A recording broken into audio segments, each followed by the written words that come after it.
हजरत सफीना रदी अल्लाह तआला अन्हु फरमाते हैं, रोम की सरजमीन पर मैं अपने लश्कर से बिछड़ गया, मेरी कश्ती टूट गई और मैं एक घने जंगल में जा निकला। मैं अभी जंगल में चल ही रहा था कि मेरे सामने एक खौफनाक शेर आ गया। मैंने शेर से डरने के बजाय उसकी तरफ देखा और मुखातिब होकर कहा कि ए अबुल हारिस। शेर को उसकी कुनियत से मुखातिब किया और कहा कि ए अबुल हारिस, मैं रसूलुल्लाह सल्लल्लाहु अलैहि वसल्लम का गुलाम सफीना हूँ।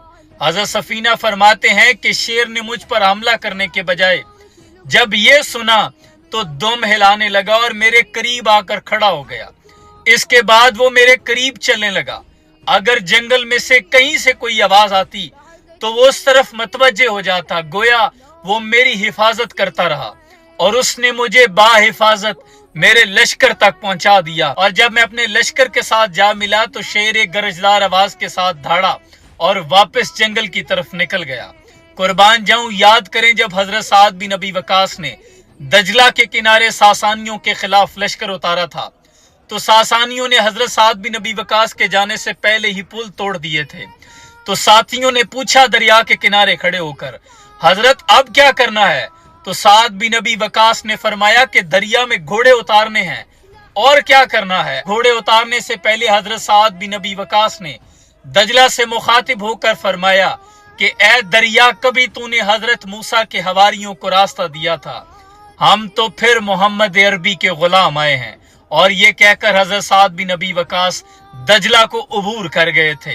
इकबाल ने इसी पर कहा था कि दश्त तो दश्त दरिया भी ना छोड़े हमने, बहरे जुल्मात में दौड़ा दिए घोड़े हमने। यहाँ एक नुक्ता समझाना चाहता हूँ कि समंदर के पानी और जंगल के दरिंदे भी जानते हैं मोहम्मद अरबी का गुलाम क्या है और हुजूर की शान क्या है। और आज कुछ लोग दो चार जमातें, दो चार किताबें पढ़ने के बाद नबी की शान पर उंगलियां उठाने लगते हैं।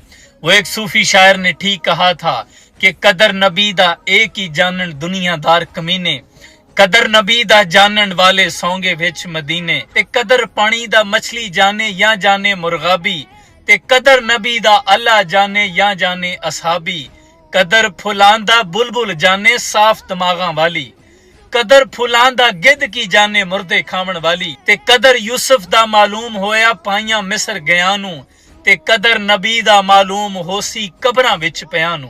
और इकबाल ने कहा कि अपनी मिल्लत पर कयास अक़वाम मगरिब से न कर कि खास है तरकीब में कौम रसूल हाशमी। अजब सलमी अजब मौई अजब याक़ूत मरजानी अजब जिस्मी अजब अक़ली अजब इश्क़ी अजब दौरानी अजब मौई